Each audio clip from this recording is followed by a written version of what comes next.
Hello all, Sabato here. Welcome back to another one of these episodes of Plunder Pirates. We're going to be taking a look at the pros and cons of Caesar. That's right, I'm trying to keep them all sounding a little bit different. I don't want to sound the same for all 12 of them. I think I said 11 in one of my other videos. I meant 12. Mere numbers. Okay, so let's jump straight onto the pros. Again, there's not too much to be said, so I've not had to put these on two sheets. I've put them on one. I do like being able to put them on one, by the way. But let's jump into it. Pros. Mr. Caesar, increase hit points of defences across the island. That's all defences across the island. That is major. Absolutely major. And I never thought about this till just this second now. When in Thunderstruck event, I keep referring to this quite a bit lately, it's because we're in the Thunderstruck event currently in this moment of time. Now, when the actual thunderstorm starts, the defences deal 25% extra damage, but they lose 25% hit points. Now, where I've been using Boomer in that respect to do more damage you can, what you could do is replenish the hit points of the buildings, of your defensive buildings by using Caesar. That could be another way around it. Never really thought about it, but yes, that's another one. And then increase damage of all defences near the Legendary Fort. A little bit like a Jean de Berry there. Which of course, if you, depending on your pirate, let's go with the pirate rule 7 to 11 again, roughly.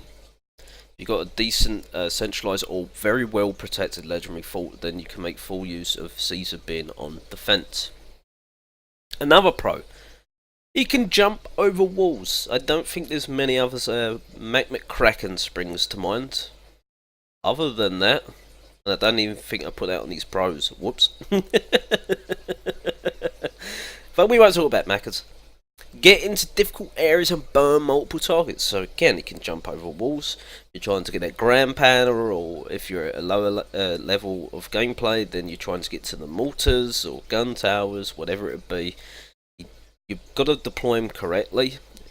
Obviously, clear those outlying buildings. Get him in there and let him do his job. Then let's jump onto and burn multiple targets. So he does, he throws his little flame, you can see his flame there on the right side. They're called sprites, by the way. He throws them on, I'm not too sure, 3 to 5 buildings, might be 5ish, and then he walks off and they sit there and carry on burning. Then number 5, ability can help destroy or damage buildings. He jumps up in the air as a big area of effect and does damage to the surrounding buildings. Again, a bit like a Matt McCracken where he spins his big hook around. So yeah, the ability can help, especially if you've got some of them buildings that's burning. Say you've got a couple of mortars or ground powders on fire, or one of each, whatever, and then use his ability while they're flamed, you can get even more damage down them. And it might be enough to maybe get them low, or if not, take him out. Probably get them low. Cons. One of his buffs needs a centralised legendary fort. I have to put this as cons because I don't know your pirate level, so I have to assume that I'm talking to a wider audience. And there'll be obviously lower level gameplay, which this isn't really. It's difficult to protect your legendary fort without walls, without multiple defences. Let's move on. He can go too deep into the base without adequate protection. Yeah, because you can jump over walls, and he will once again. He uses his sprites. He hits a few targets. He moves on to the next one, so he can chuck them on other ones. That can really get him into trouble. He can get too deep into the base without any troops around, and of course what happens, all the defences turn around and target him and he's dead. So you've got to learn to use him wisely. Let's move on to the next one. Once sprites are on his targets, he will walk off. Yes, basically what I just said.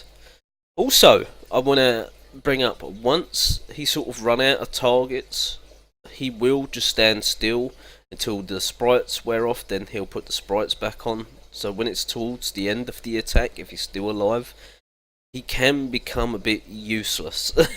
So much he can. Right, 4th one. He shares gunpowder material with Romeo Boomer. Not that it's really much of an issue, because you really should prioritise Caesar over Romeo Boomer. Pretty much all of the LPs share at least the silo material with one other person, but I have to put that as a con. Then I've sort of ran out of space, so I thought I'd just put it on additional here.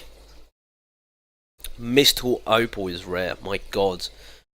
If there is one legendary pirate, and I have chucked him in the past due to silo problems, we won't have that problem so much now because they've changed the capacity of the silos. But anyway, the Mystical Opals is really hard to get hold of. I don't know anyone that's come out and said, I've got no problem with Mystical Opals, I've got Caesar going, I'm swimming in Mystical Opals, I wish I could give him away. I've never heard anyone say that. He is quite good on attack. I mean, the more you level him up, obviously, the better he's going to be. He's good on defense. So getting hold of the Mystical Opals is exceptionally hard and difficult. For that reason, he's nowhere near max for me. Anyway, I hope you found this pros and cons of Caesar helpful. Thanks for watching all, and bye for now.